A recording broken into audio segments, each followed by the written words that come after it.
everyone, this is Brooke, and you're listening to the Vintage Gardener Podcast, which is where I give you tips and tricks in gardening, particularly if you're like me and you garden in southern New Jersey, which is Zone 7A. So today's episode is going to be a question and answer session based upon questions left on my last video, which is called It's Time to Fertilize My Roses. These questions were on YouTube. I didn't get any questions from the viewers on Facebook, and so if you guys are part of my page on Facebook and you guys have questions about the videos, please just leave a comment. I will answer it in the comment, but if it requires a lengthy answer, then I will most likely address it the way I'm doing now, which is in a podcast format. So there were two questions. The first question is by Emia Amilcar, and she said, you fertilize them in fall? And so, Emia, I didn't fertilize those roses in fall. So there's two answers to your question. One's yes, and one is no. Okay, so in fall, I do not fertilize my roses with a nitrogen fertilizer. So I use Liquid Gold fertilizer by Master Nursery. That's got a high nitrogen content. I do not do that in the fall. Number two, the reason I say yes, I fertilize in fall is because in fall, I do fertilize them with phosphorus-based fertilizers because I want to promote root development. Because even though the plants are have died back in the winter, their roots are still alive, their roots are still growing throughout the winter, so they do need that root feed. So that's the answer to that question. Now, I do apologize because I realized when I went back and watched that video that I did not put any timestamps on there. I know a lot of people who subscribe, and even, especially, more particularly on Facebook, with all the likes, I know that a lot of people are in South Jersey, and so when I was referencing the fact that there had been a storm where I lost power for a couple of days, I'm sure the people who were in South Jersey knew the storm that I was talking about because it affected a lot of Burlington County and Camden County and those areas. And so that storm actually happened at the beginning of August. So when I was fertilizing my roses, that was the beginning of August. So yeah, I did give them nitrogen-based fertilizer because it was still summer. I still had time. That was actually, I think, the last dose that I gave them a fertilizer, though. So, hopefully that answers your question. The next question was from Elma Elmar. And she said, I love roses. You cut yours back in fall. How about climbing roses? What do you do for those in fall? So my response to her was I was going to do a video on winterizing roses, and I will, but I thought that I should address this question in podcast format, and the reason that I thought I should do that is because, so where I live in South Jersey, the way our weather typically goes, I wouldn't really be putting my roses to bed, so to speak, until November, probably closer to Thanksgiving. And, I don't know where Elma is from. I don't know if she's from southern New Jersey like me, or she's in a cooler climate. So, if you're in zone 4, 5, or 6, you're probably farther along into the autumn than I am. So, I thought I would go ahead and answer the question because it's something that you guys are going to be dealing with now. So, with roses are not like peonies, echinacea, I'm trying to think of what's something else that comes back every year, like perennial phlox or that sort of thing. They don't die back to the ground and then refresh, they simply go dormant.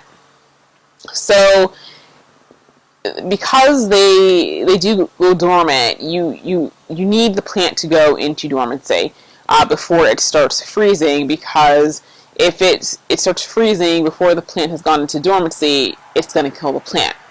So there's things that you can do to help the plant go into dormancy. So now for me, with fall, I really start my fall stuff in early part of September. But if you're in zones 4, 5, and 6, you may have to start earlier because, you guys are farther ahead in the cooling period than I am. So the first thing you need to do is you need to stop fertilizing your roses. They say 6 to 8 weeks before your first frost. If you're fertilizing, particularly if you're using, if you're fertilizing your roses, you're probably going to be using a nitrogen-based fertilizer. That's going to have the rose push new green growth. And when it's getting cooler, you don't want them pushing new green growth, because, when plants freeze, that freezing process causes their cells to rupture. It's just not good. So that's the first thing you need to do. Second thing you need to do is, number one, stop pruning. Okay? A lot of times I think people think of pruning with roses as just really a shape thing. Pruning does more than that. When you're pruning roses, it's like a refreshing mechanism. So you're causing the plant, it stimulates the plant to flush back. If you guys saw the video about, rose rescues stressed plants, that's exactly what I did. I cut the plant back, and then, it regenerated, it flushed out, it looks better than ever. So that's what pruning does. So you don't want to be doing that in the early part of fall. If you have to prune it, we'll talk about that in a bit. The other thing you need to stop doing is you need to stop deadheading. Now, a lot of plants, especially the modern ones, don't form rose hips, but some of them do, especially like if you have anything that's got a lot of rugosa lineage in it, or you've got like some old garden roses, they will develop hips. And when the rose develop hips, it's signaling to the plant to go into dormancy. So stop deadheading them, probably, like I said, 6 to 8 weeks before your frost, so that the plant starts developing hips. And so between that, not fertilizing them and not pruning them, it's going to let the plant know that, hey, I need to start winding it down. Now with climbing roses, how you treat your climbing roses really depends upon, well, actually, even how you deal with some of your other plants. It really depends upon what climate you live in. I have had climbing roses in the past. I didn't prune mine in the fall. The reason that I did not prune mine is because in New Jersey we have a lot of freeze-thaw cycles. And so you're going to get a certain amount of dieback with roses anyway where I live. But if you're going to do what people typically tell you to do, which is prune your climbing roses back a third, if you've pruned them back a third and on top of that you have dieback, you could end up having to take your plant down a lot. As a matter of fact, there are times where, because of the winter dieback, I've literally had to prune a rose half its size. So you don't want to shorten it and then have to shorten it again. With climbing roses, once again, don't give them fertilizer. Same things. Don't deadhead them. Don't prune them. What I would probably start doing, you can, like I said, you can trim, take out any dead stems or things that are diseased, and branches that are crossing, because you don't want those causing scar damage. But aside from that, I would kind of leave it until it gets much cooler. Now, there are some people who, for any number of reasons, feel that they need to actually prune their roses during fall. Okay, so if you have to do that, if you really feel it's necessary for you to prune your roses, then do not do it when the temperatures are first changing. Wait until the plant goes dormant so that you don't cause it to flush back with new growth. So once you have some freezing nights or whatnot, let it get cold. They say 3 or 4. I would say probably a week of real cold weather, and after a week of real cold weather, your rose should be dormant. And once it's dormant, if you need to cut it back at that point, then go ahead and do it. But like I said, only prune it once the plant is truly dormant, or else you can run the real risk of killing it. So that's how I deal with it with fall for roses, in terms of, I guess, like maintenancing and that sort of thing. The other thing that I do with roses during the fall is really start prepping them for, I guess you would say, like disease issues, because some diseases, particularly things like black spot and whatnot, if those spores get into the ground, they can overwinter. So if you have black spot, or if you've had other fungal issues in the past, now is the time in fall to start giving them that horticultural oil spray to help smother the diseases, or even some of the insect stuff that might be on the plants. Sulfur, like I do like a sulfur spray, spray the plant, spray the base of the plant where the roots are, because if diseased leaves have fallen on the ground, the spores can get in that way, and the sulfur will kind of neutralize any spores that have gotten there. Clean around the plant. If you need a little bit of extra mulch, put it there in preparation for winterizing them.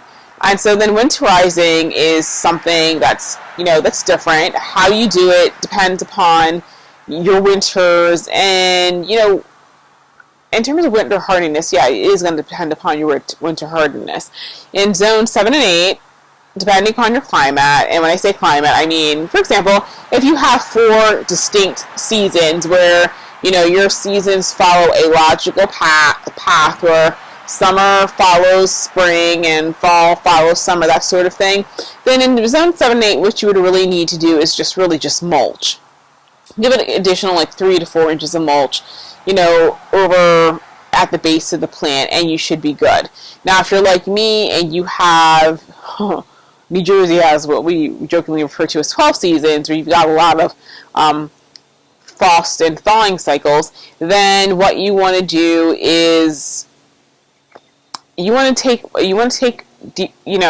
maybe treat it like a colder zone, like zone 5 or 6, meaning that you do rose cones where you wait till the plant has gone dormant and cut it down enough so that you can put a rose cone over top of it, or build or put like a tomato cage, or build some sort of cage around your roses to fill them with leaves and that sort of thing, and put burlap over it, just to, I wouldn't say it's, on one hand, it's insulating it. It's just maintaining the temperature around the rose so that it can continue to remain dormant through the winter, because that's really what you're going for when you're prepping your roses at this time of year. You want to get them to dormancy, and you want them to stay in that period until spring. So these are the things that will help you do that.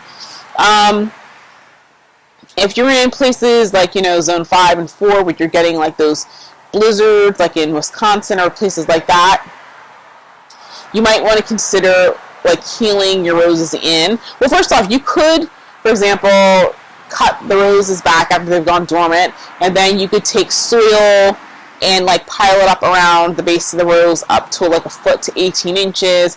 If it gets really bad, you could also then top that with mulch. And you could also do what's called healing in, meaning that you kind of like, dig a trench and kind of like dig up your rose and kind of like lay it down on its side, and then cover it with dirt to keep it protected from the elements. So that's how you would winterize that. Now, that's if your roses are in the ground. Obviously, if you've got roses in pots, it's a little bit different. If you're going to put a rose in a pot, you should make it sure that it's hardy to 2 zones less than what yours are. So I have, I think, 3 roses in pots, but they are hardy to zone 5. So when it comes to winter, fall and winter, you do the same thing. You stop fertilizing it, stop pruning it, stop deadheading it. But with pots, it's the type of thing, if you have an unheated garage, put it in there, water it, once in a while to make sure, because the plant still will get thirsty and it's not getting snow if it's in indoors. You might still want to, do a cage with leaves and, put burlap on top of it. I would not recommend putting your roses into a unheated greenhouse. I would not recommend that because an unheated greenhouse during the day, greenhouses do get considerably warmer, and so it's gonna pull your rose out of dormancy, which is not going to be good because at night it's going to freeze. The other thing you can do is with roses is that put them in a more protected area, for example, near your house. If you have a front porch, you could cover them with burlap and put them up next to your house, and that will keep them warm. Actually, I had a rose at Wild Eve Cottage that I had right next to my door, and I would say that was probably a microclimate and was probably a zone 8 because that rose came out of dormancy and bloomed a full month before everything else did. So that's kind of how you handle roses for the summer and what you do for the winter. And once I get to November, I will show you how I do mine. I am going to try the rose cones. I've heard about them. I have never tried them for myself. I pretty much have with my roses, I bury all the bud unions on my roses, and quite frankly, because I buried them, and I literally put them on the ground by an inch or two. That in a combination with mulch seems to work very well. But Home Depot does have rose cones, and they're $3.99. So I'm going to get some just to see what I like better, and see if the roses do better with the rose cone. So it'll be a great experiment. Okay guys, so that is the end of the episode. So hopefully I answered questions, well, not only questions that were left on the video, but maybe there's some of you guys who have the questions or just a little too shy to ask. So hopefully that helps. If you guys have additional questions about what I just went over, feel free to leave a question in the comment. I genuinely respond to the comments, but if I get enough questions, or for example your question does require more in-depth explanation, then I'll do another question and answer podcast like what I'm doing now, so that everybody can get the benefit of the answer, because I'm sure you're not the only person who had the same question. So thank you guys so much for listening. Don't forget to subscribe. The podcast is on iTunes, Google Play, as well as Spotify, and the audio-visual podcast is on YouTube, and I do post it on Facebook, and of course, everything can be found on my website, which is thevintagegardenernj.com. So thank you guys so much for listening, and I will see you guys in the next video or podcast.